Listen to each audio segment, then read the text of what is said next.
Assalamualaikum warahmatullahi wabarakatuh. Penegasan tentang mu'annas dan muzakkar. Jadi dalam bahasa Arab itu kalimat kan terbagi dua, yaitu muzakkar dan mu'annas. Untuk muzakkar itu laki-laki, mu'annas perempuan. Cirinya apa? Cirinya itu jika ada isim yang berakhiran tak marbutoh. Tak marbutoh tuh taknya bentuknya bulat kayak gini atau yang disambung terus. Nah, kayak apa sih? Kayak kursi kebalik. Contohnya kayak gimana? Yang mu'annas sama muzakkar kalimatnya tuh kayak contohnya. Nih, madrasatun. Di sini misorotun dan madrasatun ya. Nyambung. Nah, ada huruf akhir ya. Huruf akhir suatu isim. Ini huruf akhir di isim ini. Isim itu kata benda. Boleh kata benda, kadang juga bisa menjadi kata sifat, tapi lebih ke kata benda sih.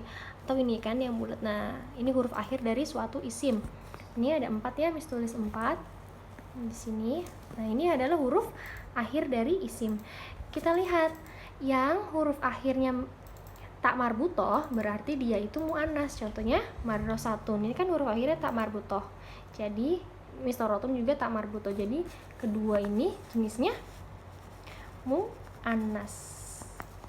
Nah, lalu yang ini faslun, baitun ini kata asli ya, tidak ditambahi, bukan nakiroh, bukan ma'rifah, ini kata asli. Faslun baitun. Nah, di sini kadang ada yang ketuker, ada yang terkecoh di baitun. Baitun itu walaupun huruf ta, tapi dia tak asli, bukan tak marbuto yang bentuknya seperti ini. Jadi dia tetap muzakkar. Ini jenisnya muzakkar. Karena tidak ada tak marbuto, ini tak biasa ya, bukan tak marbuto. Tak marbuto hanya 2 bentuk seperti ini. Taknya kalau tak yang biasa berarti dia muzakkar. Ada satu pengecualian, yaitu satu kata ini, walaupun dia berakhiran tak, tapi dia mu'annas. Kenapa?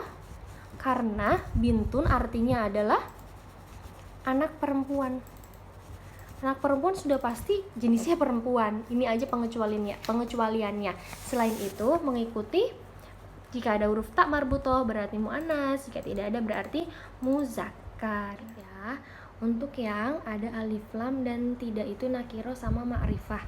Jadi intinya gini yang harus diingat ketika ada kalimat yang ada alif lamnya, nih yang dibuletin ini kan alif lam, maka harokat akhir isim tersebut harus, ini harus, udah nggak boleh ditawar, harus domah, tidak boleh yang lain. Kalau yang lain nanti ada lagi, ada imbuhan di depannya, tapi itu nggak usah, ini dulu aja.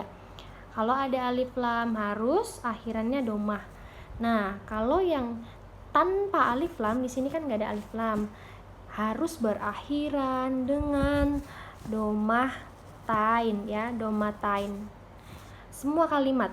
Ini nggak cuma yang mu'annas, muzakarnya coba ya, yang tadi rumah itu baitun. Nah, kalau sudah tanpa alif lam kayak gini nakiroh, gini baitun ya. Ini baitun karena nggak ada alif lam ya. Tapi kalau ditambah alif lam jadi al baitu. Cukup sampai tu, nggak sampai tun yang ini. Ini tanpa alif lam di sini. Nggak ada alif lam. Ini yang dengan alif lam nih. Ini tanpa alif lam. Pokoknya ya, dengan alif lam harus akhirannya domah. Tanpa alif lam akhiran isim tersebut domah tain. Ini isim ya, bukan kata sifat, isim. Nah, yang kata sifat contoh yang itu dan ini Miss videokan berikut. Penempatan pemilihan ini dan itu. Yang untuk muannas atau muzakkar itu mana? Jadi kita kan sekarang kelas 5 belajar kata sifat ya. Kata sifat contoh. Kata sifat itu apa? Ya bersih, luas, terusan ada kotor, ada sempit, besar, banyak, itu kata sifat. Nah, cara menerjemahkan, memilih mana yang harus menuliskan ini itu ya, yang muannasnya mana, yang muzakkar seperti apa. Pertama, terjemahkan, lihat isimnya. Lagi-lagi kembali ke isim. Nih ya isim, kata bendanya.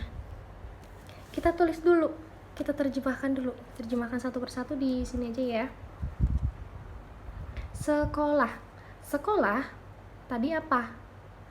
madrosatun, tapi kita pakai yang dengan alif lam ya. Jadi al madrosatu, al madrosatu. Nah, setelah ini, setelah menulis al madrosatu, baru kita tulis, pilih yang itu. Itu bahasa Arabnya ada apa aja? Itu dalam bahasa Arab itu zalika dan tilka. Yang zalika muzakkar, yang tilka muannas. Kita pilih yang mana nih? Pilihnya lihat isim. Isimnya muannas atau muzakkar? Ada tak marbutoh, berarti muannas ya, muannas. Jadi yang tilka. Lalu lanjut, bersih. Bahasa Arabnya bersih aslinya itu nadhifun. Nadhifun. Tapi tanpa tak marbutoh karena muzakkar. Namun yang kita cari sekarang kan untuk muannas, satu kalimat itu harus sama, muannas semua, muzakkar semua. Karena ini muannas, jadi sininya juga harus muannas. Jadi bukan nadhifatun, tapi ditambahin tak marbutoh menjadi dari nadhifun menjadi nadhifatun. Gini, dari nadhifun menjadi nadhifatun. Merubahnya gimana? Yang tadi domatain jadi fathah dan digabung ta marbutoh yang diharokati domatain. Contoh kedua, ini kelas luas. Sama seperti nomor 1, terjemahkan dulu ke bahasa Arab yang isimnya kelas. Kelas kita pakai yang tanpa alif lam ya, biar dua-duanya dicoba tanpa alif lam. Berarti tetap masih low banget. Salah. Ini deh bawahnya. Yaitu faslun. Baru menerjemahkan ini dan luas. Jadi tengahnya dulu. Faslun, ada tak marbutohnya enggak? Enggak ada ya, berarti dia muzakkar. Ini bahasa Arabnya apa? Ada hadza dan hadhihi. Yang hadza itu untuk muzakkar atau laki-laki, yang hadhihi untuk muannas ya, yang hadhihi untuk muannas. Ini muzakkar, jadi kita pilih yang hadza, tulis di depan hadza. Nah, hadza faslun, ini kelas luas. Luas itu bahasa Arabnya wasi'un. Wasi'un. Ini bisa berubah menjadi wasi'atun jika isimnya muannas. Jika misalnya di sini, jadi tilka ma'al madrosatu wasi'atun. Ini juga bisa, nadhifun juga bisa menjadi untuk muzakkar. Hadza faslun nadhifun. Jadi kata sifat itu mengikuti isim. Jika isimnya muzakkar, maka kata sifatnya muzakkar. Tapi jika isimnya muannas, kata sifatnya juga berubah bentuk menjadi muannas. Jadi kata sifat itu bisa jadi muzakkar, bisa jadi muannas, tergantung isimnya. Begitu juga tilka dzalikanya ya, mengikuti isim. Jazakumullah khair. Wassalamualaikum warahmatullahi wabarakatuh.